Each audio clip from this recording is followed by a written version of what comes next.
And welcome guys to आसान है coding. आज की वीडियो के लिए मैं सुपर एक्साइटेड हूँ। आज फाइनली हम एक बड़ा प्रोजेक्ट बनाने वाले हैं। अगर आप बिगिनर हैं, आप रिएक्ट जस्ट सीख रहे हैं, तो आपके लिए ये वीडियो सुपर यूजफुल होने वाली है। कुछ वीडियोस पहले हम लोगों ने ये टू डू प्रोजेक्ट बनाया था। इस टू डू प्रोजेक्ट में हम टू डूज को ऐड कर सकते हैं, हम इनको एडिट कर सकते हैं और हम इसको डिलीट भी कर सकते हैं। हमारे लिस्ट ऑफ टू डूज यहाँ पे विजिबल भी हैं और हम लोग लोकल स्टोरेज भी यूज़ कर रहे हैं इसके अंदर, जिसकी वजह से अगर मैं इसको टैब को बंद करूं और वापस इस पे आऊं तब भी ये डेटा यहाँ पे सेव रहेगा। ये सारी चीज़ें हम प्रीवियस क्लासेस में कवर कर चुके हैं। आप अगर आपने ये वीडियो नहीं देखी है तो मैं रिकमेंड करूंगा आप इस वीडियो को जरूर देखिए। अच्छा, आज की वीडियो में हम क्या नया करने वाले हैं। रिसेंट वीडियो में, लास्ट वीडियो में हमने एपीआई पढ़े थे। एपीआई क्या होते हैं मैंने ऑलरेडी एक्सप्लेन कर दिया था। रेस्ट एपीआई हम लोग यूज़ कर रहे हैं। रेस्ट एपीआई में 5 मेथड होते हैं। आज हम अपने इस टू डू प्रोजेक्ट को कन्वर्ट करेंगे डायनामिकली। ये मान के चलेंगे कि हमें बैकएंड डेवलपर ने ये एपीआईज प्रोवाइड कराई हैं। आप इस डॉक्यूमेंटेशन पे जा सकते हैं dummyjson.com/docs/todos। यहाँ पे मेरे को एक नाइस टू डूज का बैकएंड मिल गया है। ये मैं सभी एपीआई आपको एक एक करके दिखाने वाला हूँ। सबसे पहले हम इस एपीआई को ऐड करने वाले हैं। ये काम करती है, यहाँ पे हमारे लिस्ट ऑफ टू डूज को ये दिखाएगी। तो अगर आप यहाँ पे इस एपीआई को कॉल करेंगे तो आपको इस तरीके से जितने भी हमारे टू डूज हैं उनका पूरा डेटा यहाँ पे दिख जाएगा। ये भी हमें दिखेगा कि टोटल कितने टू डूज हैं, स्किप कितना करना है, लिमिट कितना है। ये पेजिनेशन के लिए हम बेसिकली यूज करते हैं। अगर आप लोग कमेंट करेंगे तो मैं आपको पेजिनेशन कैसे बनाते हैं वो भी मैं बता दूंगा। अदरवाइज हम इस लिस्ट ऑफ टू डूज को शो करने वाले हैं यहाँ पे। ये पहला काम है। दूसरा काम है हमारा नया टू डू कैसे ऐड करेंगे। जब हम यहाँ पे टाइटल लिखेंगे और ऐड पे क्लिक करेंगे तो एक नया टू डू होता है, ऐड होगा। इसके लिए हम इस एपीआई को यूज करेंगे जो कि पोस्ट एपीआई है। ये पोस्ट एपीआई है, इसीलिए मैं आपको यहाँ पे ब्राउजर में नहीं दिखा सकता।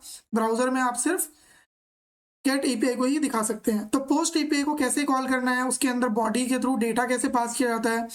हेडर्स के अंदर ये आपको बताना पड़ता है कि जो डेटा आप पास कर रहे हैं ये किस टाइप का है। ये डेटा जेसन टाइप का है, इसीलिए हेडर में कंटेंट टाइप में आपने एप्लीकेशन/जेसन लिखा हुआ है बताने के लिए कि ये डेटा किस टाइप का है। अगर एक्सएमएल होता तो ये एक्सएमएल फॉर्मेट में आपने लिखा होता है। अच्छा, टू डू को अपडेट कैसे करना है। जब आप इस एडिट बटन पे क्लिक कर रहे हैं तो एडिट हो रहा है ये।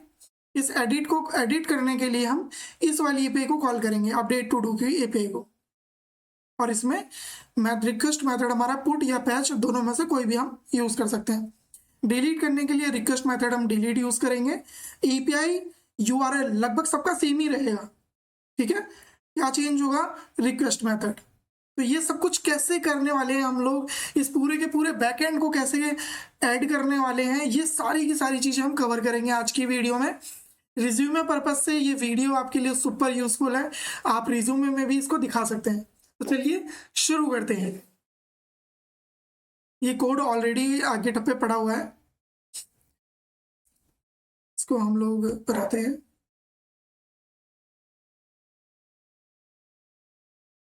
एसआरसी के अंदर हमने app.jsx में ये वाला कोड लिखा था। ये सब कुछ ऑलरेडी हम कर चुके हैं, आप प्रीवियस वीडियोस में इसको देख सकते हैं। गिटहब का लिंक मैं आपको प्रोवाइड करा दूंगा।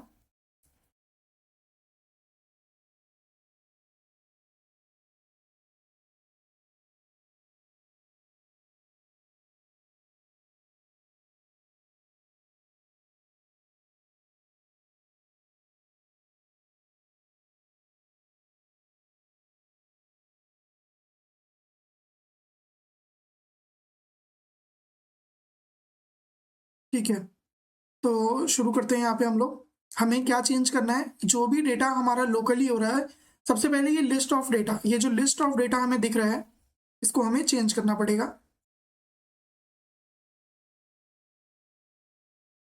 तो क्योंकि डेटा हमारे पास डायरेक्टली एपीआई से आ रहा है तो अब हमें लोकल स्टोरेज की जरूरत नहीं है। क्योंकि एवरी टाइम अभी क्या हो रहा था, जैसे ही हमारा ये पेज लोड हो रहा है, पेज लोड होते ही हम लोकल स्टोरेज से डेटा ले रहे थे और उसको लोकल स्टोरेज में अगर डेटा है तो लोकल स्टोरेज से डेटा ले रहे थे और उसको सेट कर दे रहे थे। अब हमें इसकी ज़रूरत नहीं है। जैसे ही हमारा पेज लोड होगा, पेज लोड होते ही हमें डेटा एपीआई से लेना है, तो यहाँ पे हमें एपीआई को कॉल करना पड़ेगा। हमने ये डिस्कस किया था लास्ट क्लास में। आप इसको असिंक अवेट के थ्रू भी कर सकते हो, और इसको अगर हम सिंक्रोनाइज रखना चाहते हैं तो हमारा जो ओल्ड तरीका है, कॉल बैक के थ्रू भी आप इसको कर सकते हैं। तो ये पूरा का पूरा सेम इसी तरीके से हमें इसको यूज़ करना है। तो लोकल स्टोरेज को हटाते हैं और इसकी जगह पे हम इसी कोड को लिखेंगे फेच, और ये यूआरएल है हमारा, ये एपीआई का यूआरएल इसको बोलते हैं हम लोग। फिर हम लोग डॉट देन चेन यूज़ करेंगे, 2 बार डॉट देन आएगा। ये सब कुछ ऑलरेडी हम लोग कर चुके हैं इससे लास्ट वीडियो में। डेटा को हम लोग, ये डेटा हमारे पास यहाँ पे, ये जो रेस्ट डेटा है, ये हमारे पास एक प्रॉमिस की तरह मिलता है, और इस प्रॉमिस को हम कन्वर्ट करते हैं जेसन टाइप में। तो ये इस लाइन का ये मतलब है। उसके बाद में हम इसको डॉट देन चेन हम लोग यूज़ करेंगे, और यहाँ पे हम लोग इस वाले पार्ट को कट करके यहाँ पे पेस्ट कर देंगे। इसका क्या मतलब है कि अगर ये डेटा हमारे पास अवेलेबल है, ये डेटा अगर हमारे पास अवेलेबल है, इस डेटा को आप सिंपली स्टोर कर दो सेट टू डू लिस्ट में। सेट टू डू लिस्ट हमारा ये यूज स्टेट है। जैसे ही हम ये वाला पार्ट कर देंगे, हमारे पास डेटा आ चुका है। एक बार हम कंसोल कर लेते हैं डेटा को, देखने के लिए कि डेटा किस फॉर्मेट में हमारे पास आ रहा है।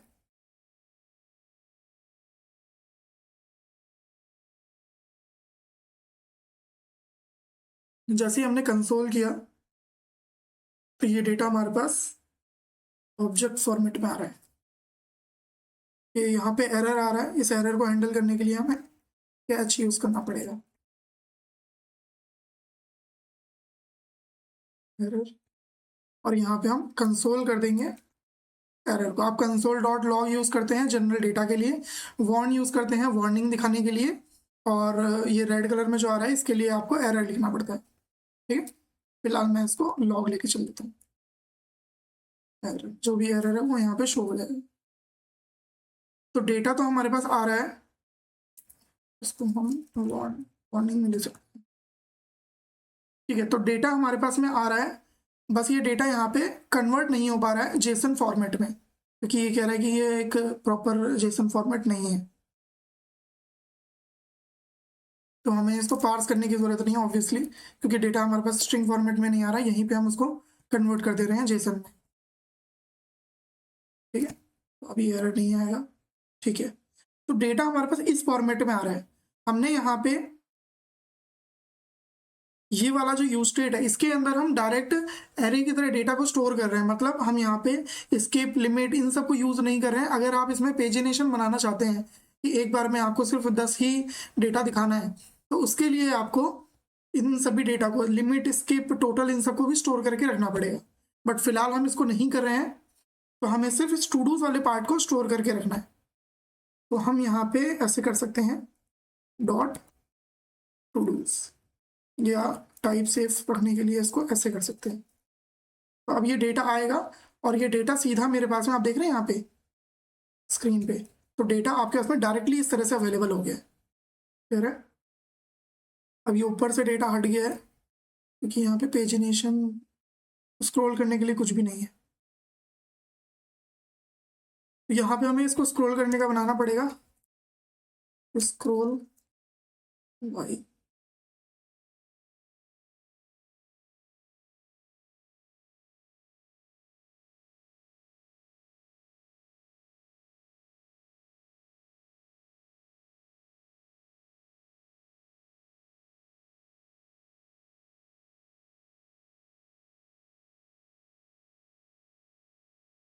हम लोग इसमें टेलविंड यूज कर रहे हैं।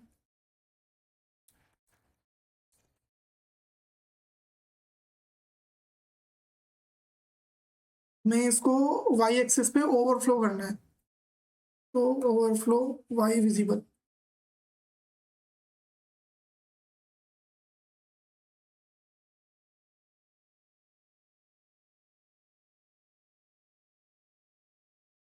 इसके बाद में हमें इसकी हाइट को भी शायद फिक्स करना पड़ेगा। हाइट हम इसकी कर देते हैं सपोज 48।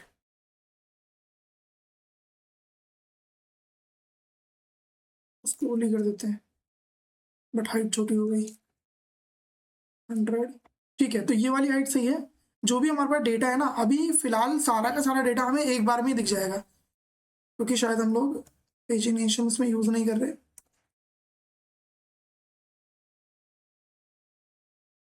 अच्छा, लिमिट इसमें 30 की है, तो हमें एक बार में 30 ही डेटा दिखेगा, और 254 टोटल हमारे पास डेटा है।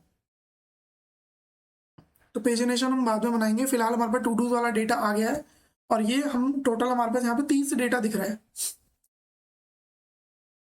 तो ये वाला डेटा हमारे पास आ गया। अब हमें ये दिख क्यों नहीं रहा, क्योंकि हमारे पास हमने ये टाइटल की जगह पे इसमें टू डू यूज़ किया हुआ है। तो जहाँ जहाँ हमने टाइटल यूज़ किया हुआ है उसको हटा के हमें इसको टू डू करना पड़ेगा। तो जहाँ पे हम इसको शो कर रहे हैं, यहाँ पे ये टाइटल की जगह पे ये टू डू हो जाएगा। आईडी तो यहाँ पे भी विजिबल है, तो इधर भी रहेगी आईडी। अब जब भी आप मैप मेथड यूज़ करते हैं, मैप मेथड में रिटर्न के बाद में जो भी आपका पहला चाइल्ड होता है, इधर मैप मेथड ये रहा, मैप मेथड में रिटर्न के जस्ट बाद जो भी पहला चाइल्ड होगा, वहाँ पे की को यूज़ करना ज़रूरी है। की परफॉर्मेंस के लिए होता है, अगर आप ये यूज़ करते हैं तो रिएक्ट आपकी ऐप को अच्छे से रेंडर कर पाता है, तो ये कंपलसरी है। की में आपका कोई भी एक यूनिक चीज़ आएगी जो भी इन सभी आइटम्स के बीच में यूनिक है। अब यहाँ पे आईडी यूनिक है, तो हम यहाँ लिख देते हैं आइटम डॉट आईडी, या इसको ऐसे भी कर सकते हैं। तो अब ये हमारे पास ये वाला एरर नहीं आएगा, चाइल्ड वाला। ठीक, तो ये वाला पार्ट हमारे पास आने लग गया है, डेटा सक्सेसफुली। ठीक है, अब इसके अंदर स्टेटस की जगह पे इन्होंने कंप्लीटेड यूज़ किया हुआ है, हमने शायद यहाँ पे स्टेटस यूज़ किया हुआ है, तो अब हमें इसको हटाना पड़ेगा।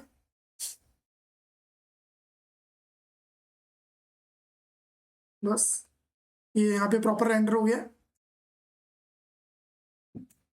सिमिलरली अब हमें क्या करना है, हमें ऐड करने की एपीआई ऐड करनी है। तो ऐड करने का कैसे करेंगे, ये जो ऐड टू डू फंक्शन था, यहीं पे हम लोग इसको रिप्लेस करेंगे ऐड टू डू वाली एपीआई से।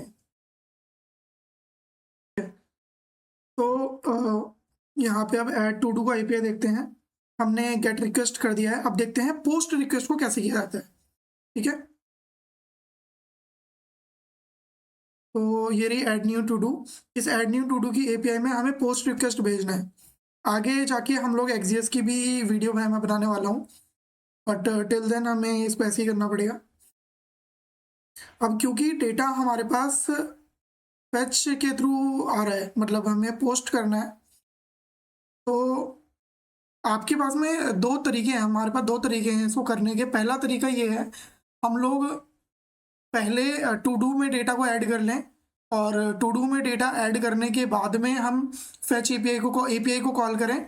इससे होगा कि डेटा हमारे पास यूज़र को तुरंत ये दिख जाएगा कि हमारे टू डू के अंदर डेटा ऐड हो गया है, लेकिन डेटा एक्चुअली ऐड होने में टाइम लगेगा क्योंकि एपीआई कॉल हो रही है। इससे आपका यूआई तो अच्छा हो गया क्योंकि डेटा आपको तुरंत मिल रहा है, लेकिन अगर बाद में ये एपीआई किसी वजह से फेल हो जाती है तो फिर वहाँ पे दिक्कत आती है। दिक्कत क्या आएगी कि यूज़र को तो दिख रहा है कि डेटा ऐड हो गया है, तो वो रिट्राई नहीं करेगा, लेकिन आपकी एपीआई फेल हो चुकी है।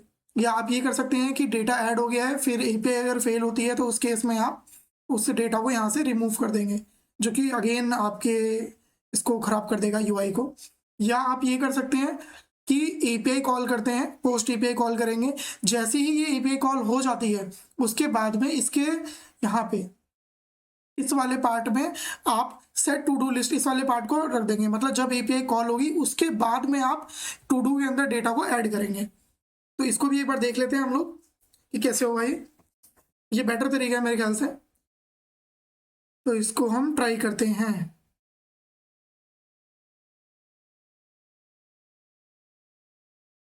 तो सबसे पहले हम चेक करेंगे कि यूज़र ने टाइटल के अंदर कुछ डाला है या नहीं। इसके बाद में हम लोग एपीआई को कॉल करते हैं। पोस्ट एपीआई कैसे कॉल करते हैं, यहाँ पे अगेन आप यूआरएल पास करेंगे, ये हमारा यूआरएल है। ये सारी चीज़ें आपको बैकएंड डेवलपर प्रोवाइड करा देगा, वो आपको कोई ना कोई डॉक्यूमेंटेशन देगा। जनरली वो आपको कोई स्वैगर डॉक्यूमेंटेशन देगा। स्वैगर डॉक्यूमेंटेशन ऐसी दिखती है, दिखा देता हूँ मैं।